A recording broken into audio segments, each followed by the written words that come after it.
Y bueno, tú hablas en tu tesis doctoral de que todos los protagonistas de las novelas de Menrick sufren una transmutación, ¿no? Que tú identificas con las tres fases de la alquimia, que son Ujú, Nigredo, Albedo y Rubedo.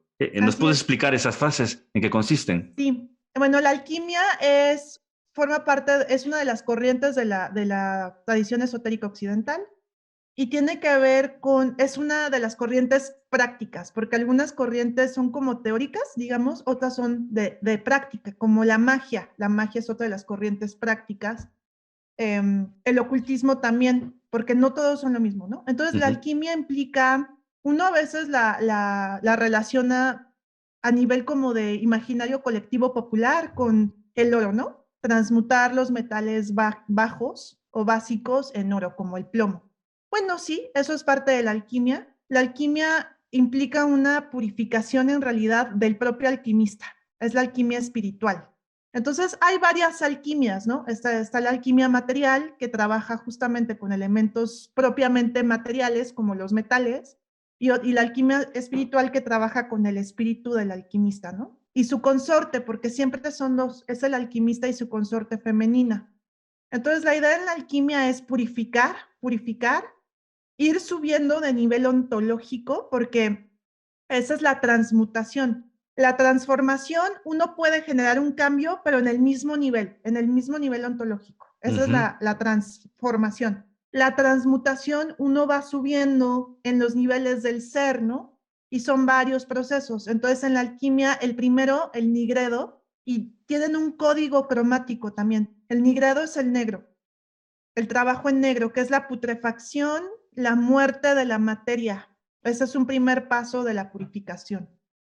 Hay que matar la materia, se tiene que, incluso está el elemento de la putrefacción, la muerte y la putrefacción. Y en el imaginario de la alquimia, en imágenes, pues, o sea, sí es muy cruel luego esas partes del proceso, porque uno ve que cortan los cuerpos en trocitos y los hierven y ¿no? O sea, es violenta la alquimia. Luego viene la fase propiamente de purificación después de la muerte, que es el albedo o trabajo en blanco.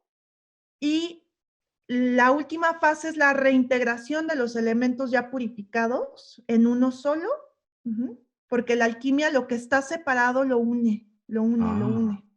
Porque el mundo donde estamos, estos niveles bajos del ser, pues son niveles de la división, son niveles del conflicto, porque todo está separado. Entonces la alquimia une, une, une, une, une, y entonces ya al final ese retorno a la unidad ujú, primordial. ujú. Y se representa a través de las bodas de los consortes, el alquimista y su consorte, que van pasando por estos procesos y se unen. Ajá, muy bien. Y en ese proceso alquímico, ¿tú crees que tuvo algo que ver la influencia? Porque, bueno, él deja la teosofía, ¿no? Se queda desencantado con Anne Besant. Uh Y -huh. Alois Mailander, que también creo que no conocía a su padre, pues se convierte en el maestro de Gustav Meyrink y, bueno, le enseña un sistema. ¿Tú conoces el sistema de Mailander?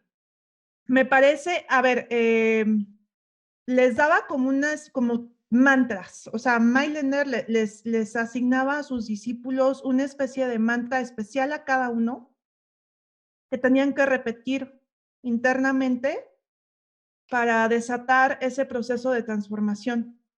Entonces, eso es lo que yo conozco de Mailanda, porque no se sabe mucho, en realidad. Sí.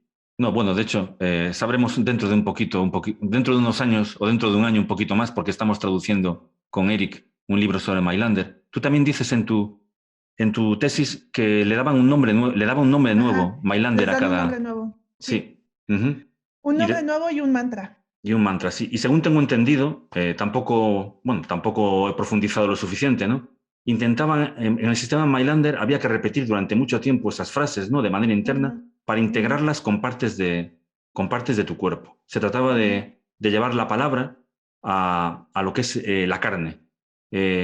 Bueno, tú hablas en tu tesis de que la palabra es un modelo, que el lenguaje es una poiesis, una mímesis del logos divino. Uh -huh. Tradúceme esto, tradúcenos esto, algo que se entienda, por favor.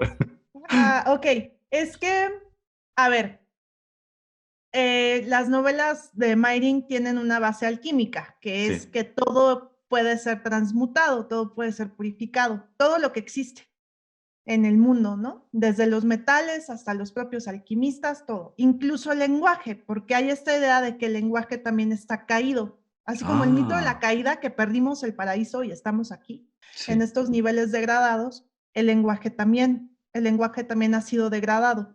Y eso, en general, esa discusión sobre el lenguaje formó parte del zeitgeist de la época, sobre todo en Austria, bueno, en el Imperio Austrohúngaro, ¿no? Hay Ujú. filósofos como Wittgenstein que están como hablando de los límites del lenguaje, Sí. poetas como Hofmannsthal que dicen yo renuncio al lenguaje, aunque era el poeta más importante en lengua alemana de finales del siglo XIX.